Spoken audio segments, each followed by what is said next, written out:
Muito bem, vamos então ver agora o Firebird no Linux. O que iremos ver? Vamos ver primeiro por que Linux. A diferença da instalação oficial, nós temos duas instalações oficiais. Vamos ver também como liberar o firewall, a porta para que o banco de dados possa ser utilizado. Alterar a senha do sysdba, iniciar e parar o serviço, e por que é importante considerar o owner do serviço ou o dono do serviço, e portanto depois para encerrar a análise de logs. Coisa simples, rápida, ok? Então vamos começar falando sobre por que Linux. Olha, o Linux é uma distribuição já bastante testada, funciona de maneira agradável em todos os ambientes, né? Não há local onde você não veja um servidor Linux. A internet é baseada em Linux, né? Então Linux é uma boa opção. Existe a opção com Windows também. Se vocês pedirem, né, eu posso repetir novamente, né, falar sobre o Windows Core, por exemplo. Eu acho o Windows Core, por exemplo, bastante competitivo com o Linux em performance, pode ser virtualizado e tem um baixo custo. Não significa que não terá custo, tem um baixo custo. Né? Um baixo custo, quando eu falo, eu quero dizer de licenciamento. Outros custos, como por exemplo alguém para administrar, é inerente para Windows ou para Linux. Mas a versão para Windows não importa, inclusive se é o Windows Core, aquela versão que não tem desktop nenhum, é apenas um terminal, ela ainda precisa de licenciamento. E a última vez que eu vi, mesmo para provedores de serviço, cada licença custa $10 mensais. Muito bem, então o Linux ele não tem um custo e normalmente, né, provedores preferem ele porque é livre para você distribuir e reutilizar. Ok, muito bem. Agora, o que eu vou mostrar aqui na instalação do Linux, você precisa saber que quem executa a instalação do Linux não é o DBA. Né? Quem faz a instalação do Linux é um sysadmin, alguém que conhece o sistema. É ele também que vai instalar o Firebird, não é normalmente o DBA que faz a instalação. Mas nós sabemos que aqui no Brasil, muitas vezes a mesma pessoa executa várias tarefas, e muitas vezes é o dev que faz a instalação. Muito bem, então esse vídeo aqui é também para você. Vamos lá, vamos falar sobre a instalação oficial. Há duas instalações consideradas oficiais. A instalação que vem da sua distribuição Linux e é provida pelo time do Firebird. Tá ok? Então se eu abrir aqui agora o site do Firebird, então vamos aqui, ó, Firebird, é o projeto firebirdsql.org, né?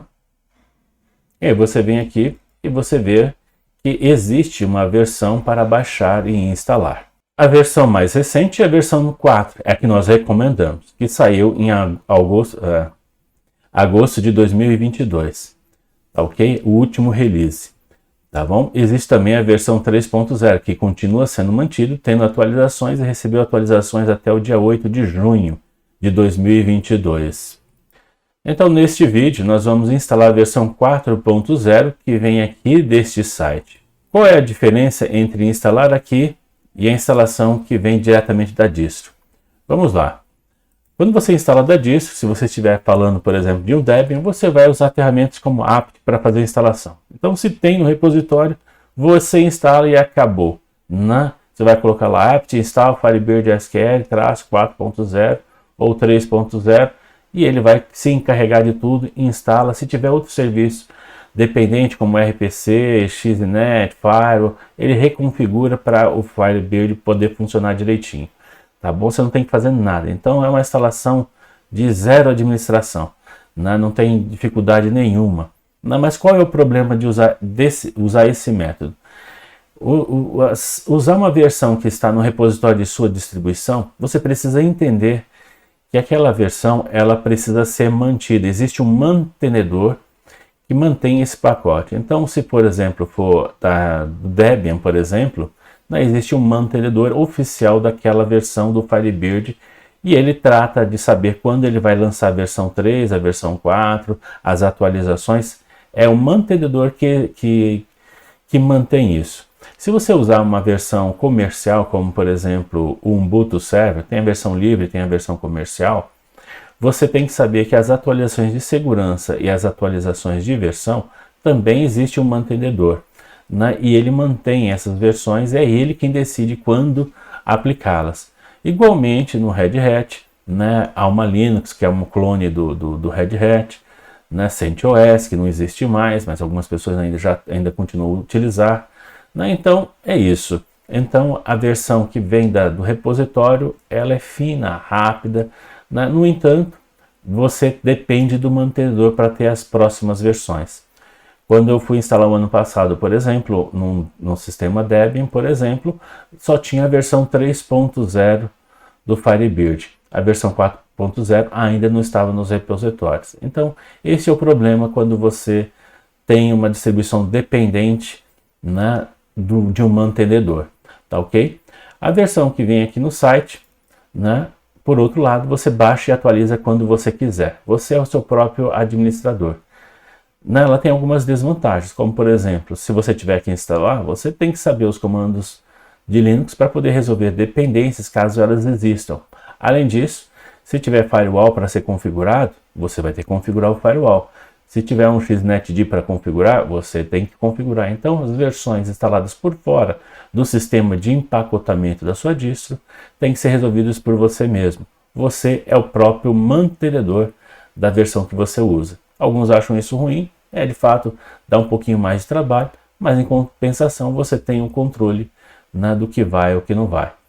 Aqui, tá, nesse vídeo, tá, eu vou fazer a instalação do Firebird da versão que é baixada diretamente do site, que é considerada por alguns mais um pouquinho mais difícil, mas eu não considero ela difícil não, tá bom? Claro, não se compara à versão que vai do empacotamento. Uma apt install Firebird é muito rápida e indolor, né? Então, realmente não tem comparação, tá bom?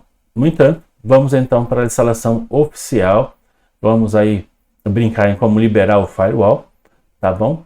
E aí, se houver tempo, né, vamos ver esses outros itens, ou eles ficam para um próximo vídeo, né, como alterar a senha do sysdba, iniciar e parar o serviço, porque é importante considerar quem é o dono do serviço e análise de logs e erros, ok? Você vai ver aqui, eu vou usar aqui o Firebird para simular um ambiente de servidor e cliente, tá bom? Então eu vou instalar uma distribuição Linux, vou instalar uma distribuição Ubuntu, né? Ela é baseada em Debian, então se você for instalar num Debian ou uma distribuição baseada em Debian, não vai ter diferença alguma. Tá? E vou também usar o Alma Linux, que é um clone do Red Hat Server, né? Uma distro CentOS, Oracle, né? Existe sim o Oracle Linux, né? Então muitas distros são baseadas em Red Hat, mas elas não são baseadas, elas são basicamente clones do Red Hat. Então o que você vai ver para o Alma Linux, você vai ver para o Oracle, vai ver para o Red Hat da mesma forma. Enquanto o Ubuntu Server é baseado em Debian. Quer dizer, Debian quer dizer baseado, quer dizer que é muito assemelhado, né? Mas não é, pode ser que seja diferente em alguns pontos quando você experimentar o Debian, tá bom? Ou uma outra distro baseada em Debian, tá? Mas eu acho que há muito pouca diferença realmente, tá? Ok? Então vamos agora para o vídeo, vamos considerar então como fazer a instalação.